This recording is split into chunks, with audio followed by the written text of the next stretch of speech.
Assalamualaikum warahmatullahi wabarakatuh. Perkenalkan, saya Lulu Putra Anggreni. Saya akan menjelaskan tentang materi Pancasila dalam konteks perjuangan bangsa Indonesia.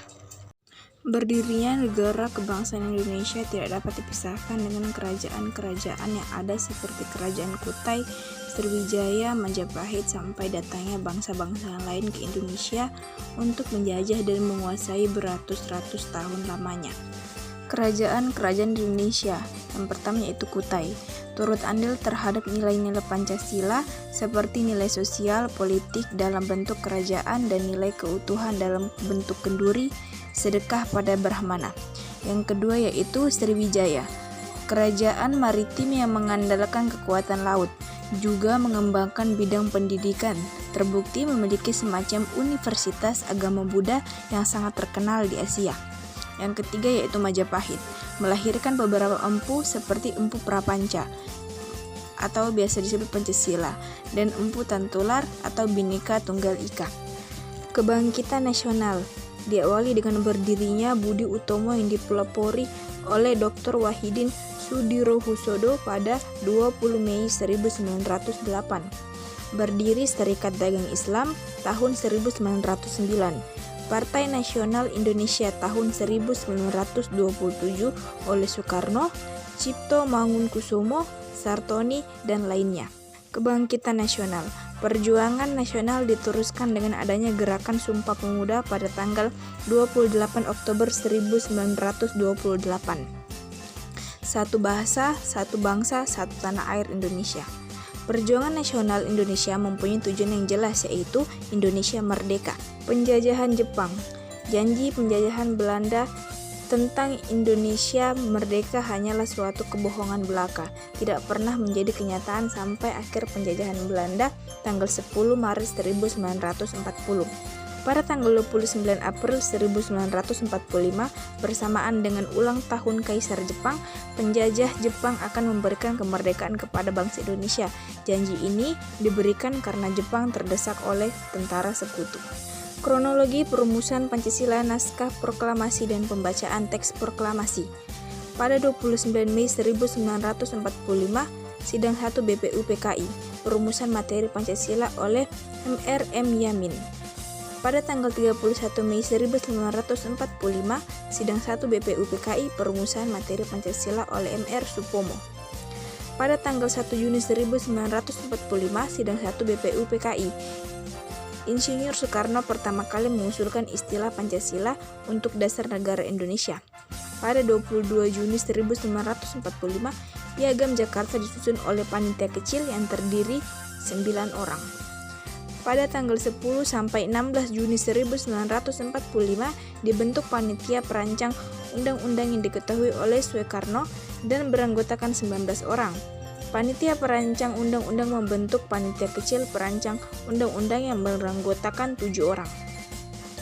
Pada tanggal 16 Agustus 1945 jam 4:30 dibentuk panitia penghalus bahasa terdiri dari Soepomo dan Hoisin Dajadiningrat. Perumusan terakhir materi Pancasila disahkan oleh PPKI sebagai bagian dari pembukaan Undang-Undang Dasar 1945. Pada 16 Agustus 1945 jam 6, lihat ke kertas catatan. Pada 16 Agustus 1945 jam 11:30, rombongan tiba di Rengas Dengklok untuk menjemput Insinyur Soekarno dan Dr. Andes Muhammad Hatta kembali ke Jakarta. Rombongan menuju rumah Laksamana Maeda. Teks versi terakhir proklamasi yang telah diketik dan ditandatangani oleh Insinyur Soekarno dan Dr. Andes Muhammad Hatta. Pada 17 Agustus 1945, pembacaan teks proklamasi oleh Insinyur Soekarno di Pegangsaan Timur nomor 56. Pada 18 Agustus 1945, Sidang 1 PPKI menghasilkan keputusan sebagai berikut. Yang pertama, mengesahkan berlakunya UUD 1945. Yang kedua, memilih presiden dan wakil presiden, menetap berdirinya Komite Nasional Indonesia sebagai badan musyawarah darurat. Masa setelah proklamasi kemerdekaan, secara yuridis, proklamasi merupakan saat tidak berlakunya tertib hukum kolonial dan saat berlakunya hukum nasional. Secara politis ideologis, proklamasi mengandung arti bangsa Indonesia terbebas dari penjajahan bangsa asing dan memiliki kedaulatan untuk menentukan nasib sendiri. Pembentukan Negara Republik Indonesia Serikat. Konferensi Meja Bundar di Den Haag tanggal 27 Desember 1949 merupakan suatu persetujuan yang ditandatangani antara Ratu Belanda Juliana dan pemerintah Indonesia yang menghasilkan keputusan antara lain. Yang pertama, konstituris menentukan bentuk negara serikat atau federal yang membagi negara Indonesia terdiri dari 16 negara bagian. Yang kedua, konstituris menentukan sifat pemerintahan berdasarkan asas demokrasi liberal. Para menteri bertanggung jawab kepada parlemen. Yang ketiga, Mukadimah Konstitusi RIS menghapuskan jiwa dan isi pembukaan UUD 1945. Terbentuknya Negara Kesatuan Republik Indonesia 1950.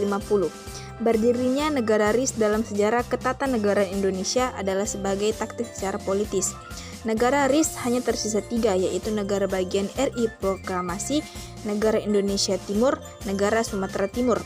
Untuk tetap konsisten terhadap deklarasi proklamasi, maka terjadi gerakan unitaristis secara spontan dan rakyat membentuk negara kesatuan menggabungkan diri dengan proklamasi RI yang berpusat di Yogyakarta. Persetujuan RIS dan negara RI pada tanggal 19 Mei 1950 dengan konstitusi sementara yaitu UUD sementara 1950. Berikut adalah penyebab ketidakstabilan dari hasil pemilu 1955.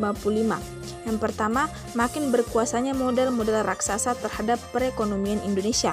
Yang kedua, akibat sering bergantinya sistem kabinet. Yang ketiga, sistem liberal pada UUD sementara 1950 mengakibatkan jatuh bangunnya kabinet atau pemerintahan. Yang keempat, DPR hasil pemilu 1955 tidak mampu mencerminkan perimbangan kekuatan politik yang ada.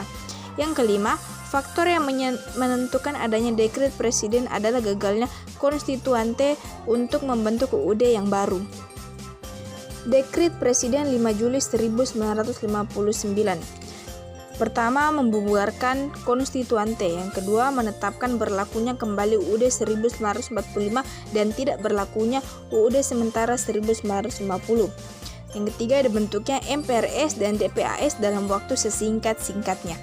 Dengan berlakunya UUD 1945, selanjutnya terjadi pelaksanaan pemerintahan Orde Lama sampai tahun 1966 akibat adanya pemberontakan PKI 30 September 1965. Setelah pemberontakan dapat dikuasai oleh pemerintahan Super Semar yaitu Letjen Soeharto, maka pemerintahan melaksanakan ketentuan UUD 1945 secara murni dan konsekuen. Disebut sebagai pemerintahan Orde Baru yang berkuasa sampai tahun 1988, kemudian digantikan dengan pemerintahan reformasi sampai saat sekarang.